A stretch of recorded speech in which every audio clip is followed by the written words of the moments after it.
말씀을 같이 나누기를 원합니다. 하나님의 나라는 즐거움의 나라입니다. 하나님의 나라는 로마서 14장 17절에 보니까 읽어볼까요? 하나님의 나라는 먹는 것과 마시는 것이 아니고 오직 성령 안에서 의와 평안과 희락이라. 하나님의 나라는 성령 안에서 의와 평강과 희락이다 라고 그렇게 말씀합니다. 그러니까 하나님 안에서 우리가 하나님의 나라를 가게 되는데 그 나라는 진정한 기쁨이 있는 그런 나라라고 이야기하죠.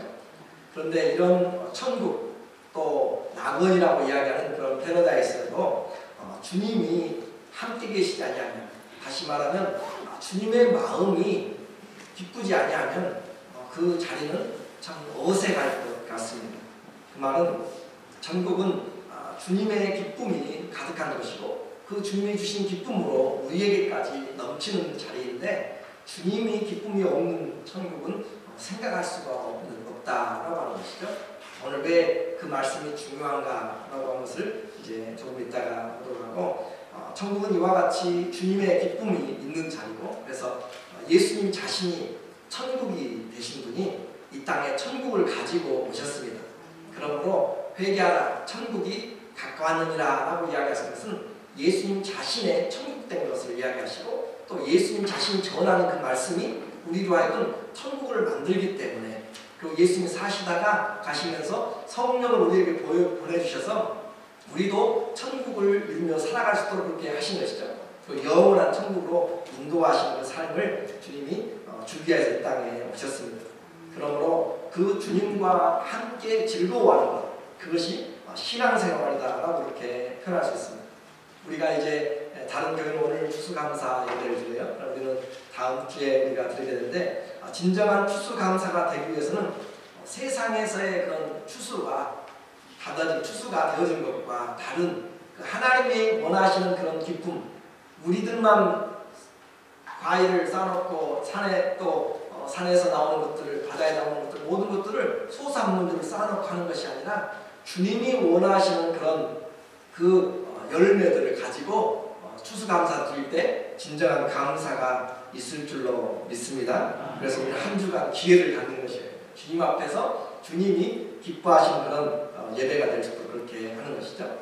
세상 사람들은 이 세상에서의 가장 큰 즐거움이 뭐냐면 일하는 대로 거두는 즐거움이죠. 그리고 수확의 기쁨, 정말 땀 흘리고 애써서 열매를 얻었을 때, 정말 힘들게 가서 광산에 가서 파고 또 지하까지 내려가서 그 소산을 얻었을 때, 또 물질들을 얻었을 때, 그러나 그것과 비교 안 되는 것이 바로 그리스도인들의 기쁨입니다.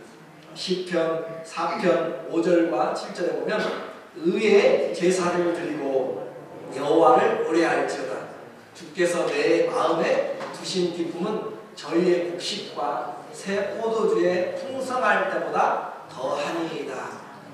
의의 제사를 드리고 의로운 예배를 드리고, 오늘 예배 드릴 때도 우리의 마음 가운데 내려놓을 것, 회개할 것, 그 모든 것들을 다 주님 앞에 드리고 주님의 말씀이 들려지도록 그렇게 하는 것이 중요합니다.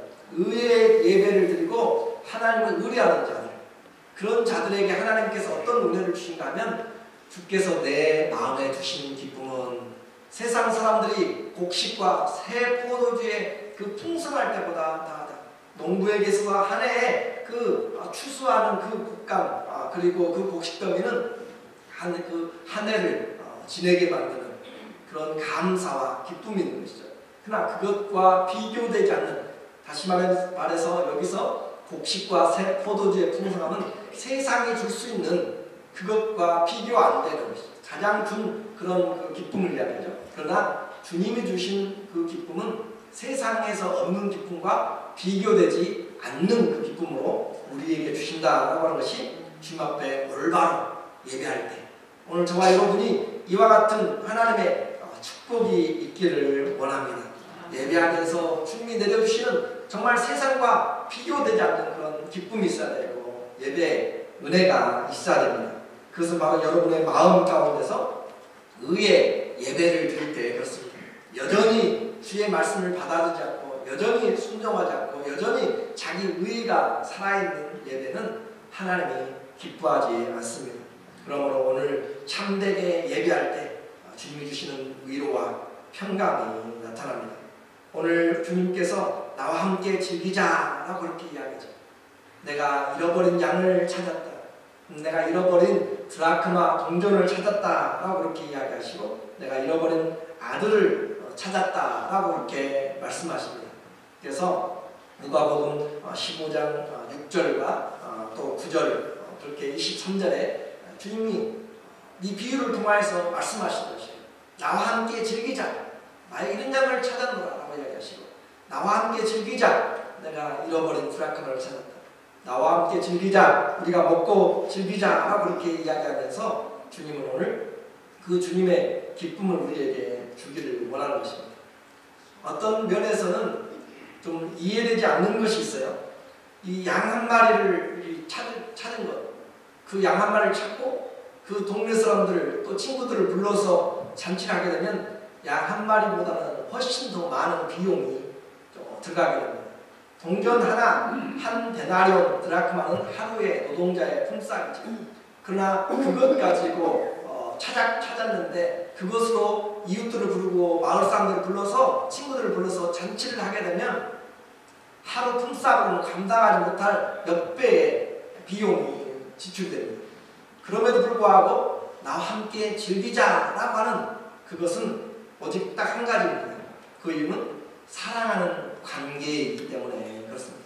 사랑하는 관계를 찾았기 때문에 이것은 돈과 비교되지 않는 가치가 있다라고 하는 것입니다. 오늘 우리는 그것을 분명히 알아야 됩니다. 이 모든 핵심의 비유에서는 잃어버린 것이 있습니다. 잃어버린 것이 있고 또 하나의 핵심의 비밀은 찾았을 때 그 찾은 사람만의 기쁨이 아니라 모든 자들의 기쁨이 된다라고 하는 것이에요. 잃어버린 것이 있고 찾았을 때는 우리 모두에게 기쁨이 된다. 그것이 오늘 이 본문이 가르쳐주는 내용입니다. 지난 10월 19일, 20일부터 시작하여서 금강산에서 잃어버린 또 나눠져버린 이산가족 상봉을 했던 것을 우리는 1, 2차 한 것을 봤죠. 어떤 뉴스를 보니까 어떤 사람은 가족사진 60여 년, 70여 년이 다 된 그런 가족사진을 가지고 그것으로 가족의 확인을 하고 있습니다. 사진 그 가격으로 따지면 얼마 안 되는 것이죠. 그러나 그것은 다른 사람에게는 아무런 의미가 없어요. 그러나 그 사람에게는 생사를 확인할 수 있는 친족을 확인할 수 있는 가장 유일한 그런 도구가 됩니다. 그 무엇과도 바꿀 수 없는 것이죠. 그런 것처럼 오늘 주님이 우리에게 말하는 잃어버린 양을 찾는 것, 또 잃어버린 드라크마를 찾는 것, 그것은 바로 우리가 바로 주님이 생명으로 우리를 살려내신, 잃어버린 자를 찾아내신 그 생명으로 우리를 살린 사랑을 말씀을 하고 있습니다. 우리가 바로 그 사람이다라고 하는 것이죠. 오늘 잃어버린 드라크마를 통해서 말씀을 좀 보기를 원합니다. 8절에 보니까 이 15장에는 세 가지의 비유가 같이 나왔어요. 잃어버린 양과 또 잃어버린 드라크마, 나가버린 그런 아들에 대한 비유인데 두 번째 8절에 보니까 어느 여자가 10 드라크마가 있는데 하나를 잃으면 등불을 켜고 집을 쓰며 찾도록 부지런히 찾지 아니하겠느냐. 이 비유는 우리에게 한 여인이 10 드라크마 중에서 하나를 잃었다라는 것으로 시작합니다. 여러분 혹시 여러분의 소중한 것을 잃어버린 경험이 있으신가요? 혹시 결혼 반지나 또 여러분에게 결혼식에나 또 귀중한 목걸이를 잃어버린 그런 기억이 있습니까? 정말 아끼고 품고 살았는데 그것을 잃어버린 경험이 있다면 그 마음을 이해를 어느 정도 할 것입니다. 그리고 잃었다가 다시 찾았다고 이야기하면 그 마음은 그 소리를 들을 때 다른 사람들도 너무너무 즐거워합니다.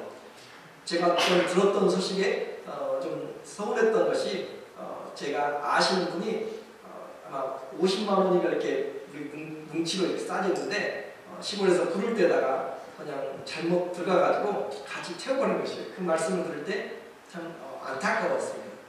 소중한 것이죠. 그런데 그것과 지금 비교가 안 되는 것을 우리에게 말씀합니다. 한 여인이 10드라크마가 있었다. 드라크마는 동전입니다. 그 동전인데 그 동전을 잃어버린 것이죠. 이 드라크마는 하루의 품삯이라고 이야기했어요. 또 데나리온이라고도 이야기합니다. 이것은 특별한 의미가 있어요. 단순한 동전이 아니고 10개의 드라크마는 세트입니다. 그리고 그때 당시 보통 유대인 남자들이 자기 결혼할 여자 신부에게 약혼하고 또 결혼 선물로 주는 것이 일반적인 것입니다. 그래서 그것을 목걸이로 만들어줄 때도 있고 또 그것을 가지고 여인은 항상 목걸이거나 또 머리를 묶는 띠로 손에 언제든지 가까이 하게 되는 그런 것이죠. 그러니까 이 드라크마는 유대에서 보통 사용하는 그런 결혼 반지와 같은 것이라 할 수가 있겠습니다. 이것은 채권자들, 빚이 짊어져도 내가 빚져도 채권자들이 빼앗아가지 못하는 그런 것입니다. 그래서 남편이 죽으면 그것은 임시방편으로 생활할 수 있도록 이것을 팔아서 끼니를 때울 수 있도록 하는 비상금도 되는 것이 바로 이 10드라크마입니다. 뿐만 아니라 가장 중요하게 신랑이 올 때 보통 신랑은 한 1년 정도 자기들이 만나서 결혼하기로 그렇게 약속하면 1년 뒤에 결혼식이 열리기 때문에 신부는 그것을 가지고 신랑을 보고 싶을 때 생각날 때 그 기념 선물을 가지고 항상 신랑을 생각하는 것입니다. 그러니까 둘도 없는 가장 사랑하는 신부에게 가장 소중한 것이죠. 그리고 신랑이 왔을 때 들러리들이 많이 있어요. 그 들러리들이 많이 있는데 그 들러리들 중에서 이것을 가지고 있는 사람이 내 신부인 것을 알게 되는 표징도 됩니다. 그러니까 신랑이든지 신부든지 그것은 자기들의 약속의 결혼 반지라고 하는 것이죠. 그것을 여인이 잃어버렸습니다. 오늘 본문은 바로 그것을 말하는 것이죠. 매일매일 신랑을 기다리고 또 아끼고 사랑하는 마음으로 그렇게 가지고 있었는데 그것으로 존재를 확인했는데 잃어버리는 것입니다. 그런데 이와 같은 문제는 이 여인에게 있어서 이런 문화 속에서 어느 것과도 바꿀 수가 없는 그런 것이라고 이야기를 했습니다. 하나가 빠져버리면 의미가 없는 것이죠. 전부가 세트로 그렇게 되어서 함께 되어야만 됐습니다. 이렇게 보았을 때 이것은 어느 것으로도 대치할 수가 없는 것이죠. 잃어버린 여인은 잠을 잘 수가 없습니다. 그것을 찾아내야만 그가 다른 일이 손에 잡히는 것이죠. 여러분이 사랑하고 아끼는 것은 그래요. 제가 가능하면 저희 가정 이야기를 하는데 이것을 생각하다 보니까 제 딸이 생각이 났어요. 제 딸이 보배인데 벽에를 할머니가 10여 년 전에 만들어줬어요. 조그마한 벽에입니다. 꽃이 그려져 있고 공주 그림이 그려져 있어요. 그런데 그것을 1년, 2년 이렇게 지나가면은 이게 닳아지고 이제는 실밥이 이렇게 천을 떼겨가지고 이렇게 공간이 생겨서 그리고 그것을 다른 것과 비교해 보면은 이 몰에 가면 너무 예쁘고 귀여운 것들도 많고 그래요. 그런데 그걸 항상 침대에 가지고 껴안고 자요. 그리고 중등부가 되어서도 중학생이 되어서도 수련회를 갈 때 그것을 가지고 가요. 그러니까 그것은 그에게 있어서 참 중요한 것이죠. 아빠로서도 그것을 봤을 때 마음이 뿌듯해요. 왜냐하면 제 어머니가 만들어준 것이고 그것을 소중히 여길 줄 알기 때문에 그것을 다른 것 같이 그냥 내팽개쳐버리고 그렇게 한다면 마음이 좀 서운할 건데 그것을 아끼고 사랑하니까 제 마음과 그리고 학교에서는 파자마데이라고 있어요. 그 애들이 편하게 와가지고 그냥 같이 릴렉스하게 생활하면서 하고 근데 그 파자마데이도 그것을 꼭 가지고 가서 그것을 표현을 하고 자기의 잠자는 그런 모습으로 그렇게 즐거워합니다. 예뻐서가 아니에요. 그의 마음 가운데 그것을 아끼고 사랑하는 마음으로 그것을 어느 것과도 바꿀 수가 없는 것이죠. 오늘 그와 같이 어린 시절의 추억과 손때가 묻은 것을 그가 사랑하고 생각하는 것처럼 오늘 이 여인에게 있어서 가장 소중한 드라크마를 잃어버린 것입니다. 그 여자는 드라크마를 이제 늘 친구들에게 사람들에게 자랑하면서 그것으로 사는 기쁨이 있습니다. 그런데 얼마나 지났는지 이유가 무엇인지는 몰라요. 드라큘라 중에서 하나가 잃어버린 바 되었습니다. 여인은 그것을 잃어버릴 생각은 아예 하지도 않았어요. 그리고 언제 잊어버렸는지도 정확히 모르지만 보니까 어느 날 보니까 그것이 하나가 없다라는 것을 깨달아지게 된 것이죠. 여인이 고의적으로 버린 것이 아니라고 이야기를 했습니다. 어떻게 되었든지 간에 중요한 것은 지금 그것을 잃어버려서는 안 되는데 지금 잃어버렸다는 사실이에요. 그러면 그 여인은 이제 아무 것을 할 수가 없습니다. 오늘 본문에 보니까 8절에 이르면 등불을 켜고 집을 쓸며 찾도록 부지런히 찾지 않겠느냐라고 그렇게 이야기합니다. 그 여인은 등불을 켜고 집을 쓸면서 찾습니다. 왜냐하면 다른 것으로 대치될 수가 없기 때문에 그래요. 다른 동전과 의미가 완전히 다릅니다. 왜냐하면 신랑이 준 것이고 함께 세트가 되어진 것이기 때문에 그렇습니다. 이런 이야기를 들을 때 이 제자들과 바리새인들과 세리와 또 죄인들이라고 이야기하는 1절에 보면 그런 사람들이 있는데 다 너무 예수님의 이야기가 공감이 가는 이야기예요. 왜냐하면 그들 실제적인 삶이기 때문에 그렇습니다. 유대인들의 보통 가옥은 옛날 우리나라에도 마찬가지지만 보통 가옥은 창문이 없어요. 그리고 있다고 해도 45cm 정도 조그만한 창문이기 때문에 낮에도 어둡습니다. 그리고 바닥은 진흙불을 다져가지고 된 것이고 또 어떨 때는 그 진흙에 짚을 깔아가지고 갈대나 짚을 엮어가지고 한 그런 부분이기 때문에 그래서 그 진흙 바닥을 낮에도 볼 수가 없어서 여인은 등불을 켜고 부지런히 쓸으면서 살펴보아야만 찾을 수 있을까 말까 하는 것이에요. 그래서 그 여인은 그것을 위하여서 등불을 켜고 부지런히 찾습니다. 찾을 때까지 여러분이 붓을 잃어버렸든지 동전을 잃어버렸든지 또 어떤 것을 잃어버렸을 때 반지를 잃어버렸을 때 찾기까지 부지런히 찾는 것이죠. 동전 스스로는 절대 얻을 수가 없어요. 주인에게. 동전은 발견되어야만 되는 것입니다. 여러분이 찾기 전에는 그 자리에서 나올 수가 없는 것이에요. 주인이 찾아야만 찾아집니다. 그래서 여인은 그 드라크마를 찾기 위해서 온 집안을 쓸며 정말 닦고 털고 하면서 드디어 그것을 발견했습니다. 그것을 잃었다가 다시 찾았을 때 그의 삶은 다시 희망이 있는 것이고 의미가 있게 된 것이죠. 그 기쁨은 정말 말로 표현할 수가 없는 것이 바로 오늘 이 여인이 잃었다가 다시 찾았습니다. 잃어버린 드라크마는 이제 다시 찾아지게 됐습니다. 9절에 보니까 또 찾은즉 벗과 이웃을 불러 모으고 말하되 나와 함께 즐기자. 이런 드라크마를 찾았노라 하리라. 혼자 그렇게 열심히 찾고 또는 다른 사람들에게 도움을 위하여서 차원에서 찾고 찾다가 찾은즉 벗과 이웃을 불러 모으고 말하되 여인은 그것을 발견한 순간 찾은 순간 내가 얼마나 수고를 했든지 내가 얼마나 했었든지 그것은 아무것도 아니에요. 찾은 것 자체로 만족하고 찾은 것 자체로 기쁨이 있어서 그 찾은 것을 끝나지 않고 어떻게 해요? 친구들을 불러보고 이웃들을 불러서 내가 잃어버린 내 이 드라크마를 찾았다. 내 가장 귀한 선물을 찾았다라고 이렇게 이야기하면서 그들을 불러서 나와 함께 즐기자라고 하면서 잔치를 열고 있습니다. 이 드라크마는 그 소식을 들은 사람들은 얼마나 마음이 언짢았겠어요? 아이고 그것을 그렇게 아꼈는데 그렇게 사랑하는 그런 것을 잃어버렸을 때 얼마나 마음이 답답했을까. 그러나 찾았을 때 그들의 모든 자들에게 기쁨이 된다라고 이렇게 말씀을 하고 있습니다. 그 여인은 이제 드라크마를 찾고 나서 그것으로 인하여서 다시는 잃어버리지 않겠다라고 하는 각오를 새롭게 합니다. 여러분도 그렇지 않나요? 잃어버렸다가 찾은 것은 다시는 잃어버리지 않겠다라고 이렇게 마음에 다짐하고 또 다짐하는 것이죠.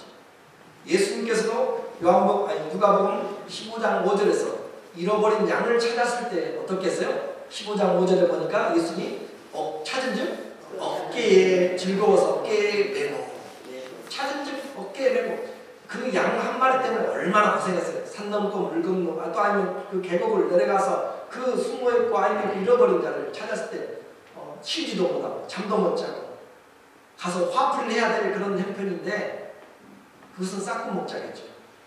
그러나 예수님은 그것을 찾았을 때 그 찾은즉 즐거워 내가 이제야 찾았다 라고 그렇게 하면서 즐거워서 어깨에 메고는 다시는 내가 잊어버리지 않겠다라고 하는 책임이고 내가 보호하겠다라고 하는 것이고 얼마나 두려웠니라고 하는 그런 위로죠.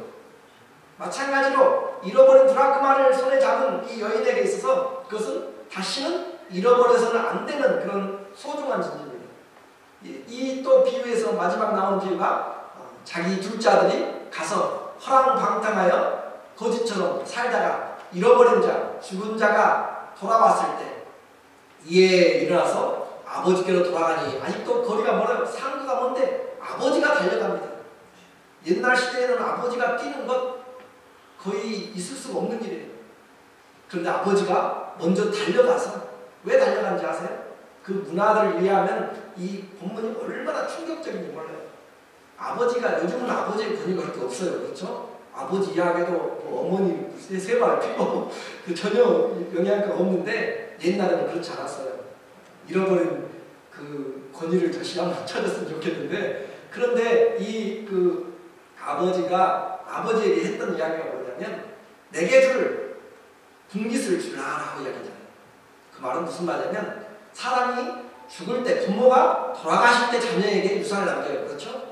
그런데 자녀가 돌아가지도 않았는데 아버지에게 내 유산을 지금 달라라고 이야기하는 것은 아버지 돌아가세요 라고 하는 말과 동일해요. 그 말을 들을 때 얼마나 그 마음이 아프겠어요? 돌아가지 않았는데 아버지 내게 줄 돈 있잖아요. 돌아가시면 그 돈 지금 주세요 라고 이야기하는 그런 버릇없는 좋게 해서 버릇없는 이야기지 정말 형편없는 그런 아들은 거죠. 그것은 자기 가정에만 해당되는 것이 아니라 그 친족 모두에게 몰매맞아 죽을 그런 환경입니다. 감히 아버지를 돌아가시라고 그렇게 이야기하고 돈을 뺏어가는 사람이잖아요. 그래서 그 아버지가 먼저 가지 않으면 자기 친족들이 먼저 가가지고 그를 아주 헌장을 내서 죽일까 봐서 아버지가 먼저 뛰어가는 것이에요. 왜요? 다른 사람들이 건들지 못하도록. 그리고 와서 어떻게 해요? 아버지가 저를 보고 측인이 여겨 달려가 목을 안고 입을 맞춥니다. 여러분이 잘못했을 때 집에 돌아갈 때 아니면 돈을 빌리려고 할 때 가장 심해서 돈을 빌리려고 하면 이유를 내야 되잖아요. 아니면 결석을 하려고 하든 아니면 무슨 그 이야기를 하려고 할 때 이유를 핑계를 내야 되는데 그것이 합당하지 않아요. 그럼 연구하고 연구하잖아요. 어떻게 해야 내가 그걸 받을 것인가. 이 정말 죽을 죄를 지은 이 아들이에요. 그래서 아들이라고도 보다 품꾼의 하나라고 이야기하잖아요. 그러면 내가 도대체 가서 어떻게 이야기할까? 돌아오는 길 내내 아버지를 만나면 도대체 무슨 말을 해야 될까? 그걸 생각하다가 아버지로 내가 하늘과 아버지께 죄를 얻었사오니 나를 아버지 아들 여기지 말고 품꾼의 하나로 여기소서라고 한 것이 그가 생각하는 최고의 그런 그 변명의 말이었어요. 그렇게 말하지 아버지는 그냥 더 이상 말 못하도록 아들을 껴안고 입을 맞추면서 그를 그냥 껴안고 있습니다. 왜요? 더 이상 핑계할 필요가 없고 변명할 필요도 없고 너는 내 아들이다. 그래서 저기 여기서 보면은 목을 안고 입을 맞추니라고 한 번으로 그렇게 된 것 같지만 원래 의미는 부드러운 키스로 아들을 온통 덮어버렸습니다. 다시 말하면 다른 말할 필요 없이 그냥 껴안고 입으로 그냥 그 키스하면서 그를 덮어서 더 이상 용서를 구할 필요도 없고 왜요? 아버지니까. 그렇게 하는 것이 바로 돌아오는 이런 상황이죠. 이렇게 포옹하면서 돌아오는 그런 것들을 보면서 기쁨을 함께 누리자라고 하는 것이에요. 오늘 거기까지가 이제 또 배경이었고 결론은 10절입니다. 누가복음 15장 10절에 내가 너희에게 이르노니 이와 같이 죄인 하나가 회개하면 하나님의 사자들 앞에 기쁨이 되느니라 라고 이렇게 말씀합니다. 이 누가복음 15장에서 어린 양을 찾았을 때도 동일한 말을 해요. 7절에도 내가 너희에게 이르노니 이와 같이 죄인 하나가 회개하면 하늘에서는 회개할 것 없는 의인 99을 지나여 기뻐하는 것보다 더하다 라고 이렇게 이야기하고 10절에도 내가 너희에게 이르노니 이와 같이 죄인 하나가 회개하면 양을 잃어버린 것의 결론을 뭐라고 이야기하냐면 내가 이와 같이 죄인 하나가 돌아오면 또 이 드라크마를 잃어버렸는데 그 드라크마를 찾은 것을 결론적으로 이야기하는 것은 뭐냐면 비유의 결론이 이와 같이 내가 죄인 하나가 하나님께로 돌아와서 회개하면 하나님이 그 큰 기쁨을 누린다라고 하는 것이에요. 우리가 반지 잃어버려도 속상하면 그냥 놔둘 수 있어요. 그보다 더 좋은 거 살 수도 있고. 그런데 이제 주님이 말씀하신 이 비유는 잃어버린 반지나 잃어버린 목걸이나 그런 시계의 문제가 아니라 잃어버린 사람에 대한 이야기입니다. 잃어버린 생명에 대한 이야기입니다. 여러분의 자녀를 잃어버렸어요. 여러분의 형제를 잃어버린 것을 지금 이야기를 하고 있습니다. 이산가족 이야기도 했지만 떨어져 있는 사람들 평생 잊어버리지 못하는 그런 것이죠. 그들이 할 수 없어서 못 가서 그러는 것이지, 할 수가 있었다면 돈을 빌려서라도 얼마든지 북한에 들어갔을 것이죠. 할 수 없는 것 때문에 참고 기다릴 것이지. 오늘 주님이 지금 이 이야기 하시는 물건이어도 이런데 하물며 잃어버린 그 생명일 때 그 기쁨이 어떻겠는가라고 주님이 말씀하고 있습니다.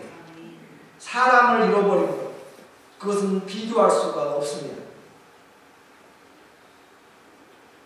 제 조카를 3시간 만에 서울에서 한번 잃어버렸다가 찾은 기억이 있는데, 밖에 같이 손잡고 구매에 갔는데 잃어버렸어요. 어디 갔는지 보이지 않습니다. 정말 그 환경은 어떻게 해서든지 찾아야만 되는 것이죠. 3시간 뒤에 경찰서에 다행히 찾아서 보게 되었지만, 잃어버리면 그냥 잃어버리게 되는 것이 많습니다. 생명은 그냥 놔두어서 되는 것이 아니라 찾아야만 되는 것입니다. 찾아야만 그 생명이 살 수가 있기 때문에 그렇습니다. 오늘 주님이 이상한 표현을 하세요. 동전을 잃어버렸는데 그 사람들이 돌아왔는데 회개하면 그래요. 이와 같이 죄인 하나가 회개하면, 동전을 그냥 주워왔는데 주인이 찾았는데 회개는 죄인이 했다라고 이야기해요.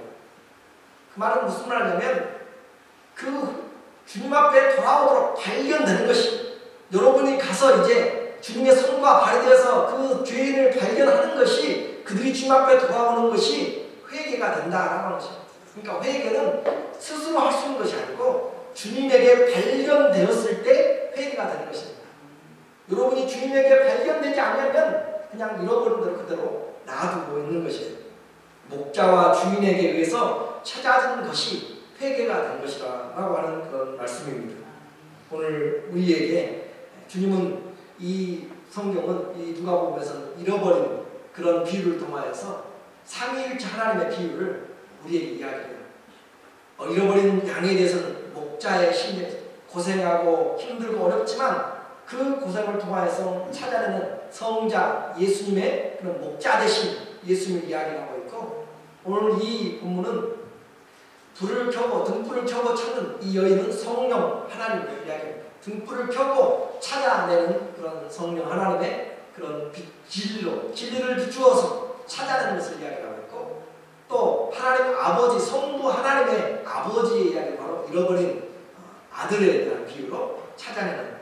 그래서 곧 이 본문을 통해서 하나님은 이토록 한 영혼, 잃어버린 영혼을 구원하기 위해서 아버지의 애타는 그런 마음, 그리고 목자의 수고와 헌신을 통해서, 또 진리 되신 성령의 찾고 찾는 그 역사를 통하여서 어둠을 밝혀가면서 돌아올 때까지, 찾을 때까지 찾아서 즐거움으로 기쁨을 누리자라고 이렇게 이야기합니다.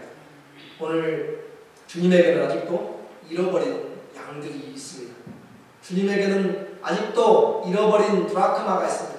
주님에게는 아직도 잃어버린 아들, 딸들이 지금 있다라고 오늘 우리에게 말합니다. 아직 돌아오지 않은 죽은 자 가운데 있는 아들, 딸이 있습니다. 그들 스스로는 구원에 이르는 회개에 이를 수가 없습니다. 목자의 손에, 주인의 손에 발견되어야 합니다. 그런데 주님은 그 일을 우리에게 맡겼습니다. 그것을 알게 하기 위해서 주님이 지금 이 말씀을 하는 것이에요. 15장 1절에 보면 모든 세리와 죄인들이 말씀을 들어 가까이 나오니 바리새인과 서기관들이 원망하여 가는데 이 사람이 죄인을 영접하고 음식을 같이 먹는다 하니라. 그 말은 죄인, 이 서기관과 바리새인들은 좀 더 의롭다고 생각했고 예수님은 하나님의 그런 메신저라고, 선지자라고 생각했어요. 그러니까 그들에게도 참 좋은 것이었던 부분에서는. 그런데 그 하나님의 선지자가 죄인이고 그렇게 악한 자 같은 세리와 창기들과 함께 떡을 먹고 교제하니까 이것은 마음에 합당하지 않은 것이에요. 이 말을 다시 여러분과 제게 이야기하면 오늘 우리가 추수감사절로 지키고 다음 주에도 지키기로 할 건데 그 추수감사 이런 감사 이야기를 했는데 이와 같이 잃어버린 자에 대해서 이야기할 때 그들 마음이 편하지가 않았어요. 우리 있는 사람들 그냥 있으면 좋지 왜 지금 이 사람들을 불러서 죄인들을 불러가지고 지금 같이 교제를 하자고 하는가. 우리가 수확하고 우리 있는 것들로 와서 포도와 또 호박과 모든 과일들 쌓아놓고 하는 것 추수감사는 세상에 사는 그 감사예요. 거기에는 주님의 기쁨이 그렇게 있지 않아요. 왜요? 주님이 잃어버린 것을 아직 찾아내지 못했고 발견하지 못했기 때문에 그렇습니다. 주님이 원하는 사람들을 찾아서 오는 것이 바로 진정한 추수의 감사고 처음에 말씀드린 것처럼 하나님의 나라는 즐거움의 나라예요. 그런데 그 즐거움의 자리에 우리가 간 것도 즐거워야 하나님. 그런데 주님이 잃어버린 생명이 있다니까요. 잃어버린 우리의 가족들이 있을 때 명절에 모이는 기쁨은 그렇게 크지 않고 아버지의 마음은 여전히 슬픔 가운데 있는 것입니다.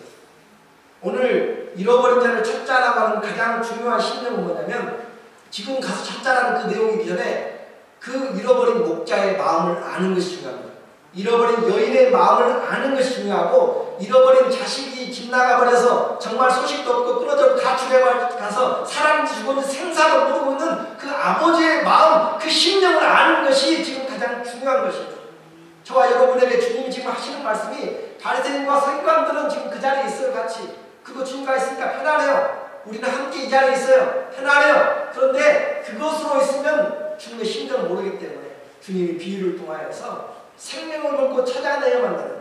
그들이 오기까지는 기쁨이 없는 그 부모의 심정을 아버지의 심정을 목자의 심정을 그 여인이 기다리는 그 찾고자 하는 그 심정을 먼저 갖지 아니하면 찾으러 나갈 수도 없고 찾으러 가는 것도 형식적이 될 수밖에 없는 것을 오늘 말씀합니다. 주님은 오늘 우리에게 이와 같은 말씀으로 우리가 찾아져서 이 자리에 있는 것은 그와 같은 심령을 가진 주님 때문에 이 자리에 있는 것입니다. 그와 같은 심령을 가진 사람들 때문에 우리에게 복음이 전해졌고 오늘 이 자리에 있는 것입니다. 오늘 주님은 그 일을 우리에게 맡기셨습니다. 그리고 찾았을 때 주님이 누가복음 15장 32절에 하시는 말씀이에요. 내 동생은 죽었다가 살았으며 내가 잃었다가 얻었기로 우리가 즐거워하고 기뻐하는 것이 마땅하다. 죽었다가 살아났고 잃어버렸다가 얻었기 때문에 즐거워하는 것이 마땅하다. 나와 함께 즐기자. 나의 잃어버린 양을 찾아내. 나와 함께 즐기자. 나의 잃어버린 브라크마를 찾아내. 나와 함께 즐기자. 내가 잃어버린 아들을 다시 찾아내라고 주님은 오늘 우리에게 말씀을 합니다. 하나님께 그것은 돈으로나 명예로나 어떤 것으로도 대체할 수 없는 생명보다 귀한 영혼입니다. 이번 추수감사의 예배는 하나님의 잃어버린 자들을 찾아서 함께 불러서 정말 그 기쁨의 자리에 동참하고 이웃과 우리 가족들에게 천국의 기쁨이 가득한 그런 감사의 예배가 될 수 있도록 주님의 마음으로 다시 한번 주님의 마음을 가지고 주님에게 그 시간을 주신 한 해의 기회를 주신 주님 앞에 복음의 그런 사명자들이 되셔서 함께 즐거움을 누리는 기쁨의 자리가 되는 진정한 추수감사가 다음 주에 되어지기를 예수의 이름으로 축원합니다. 아멘. 함께 기도하겠습니다.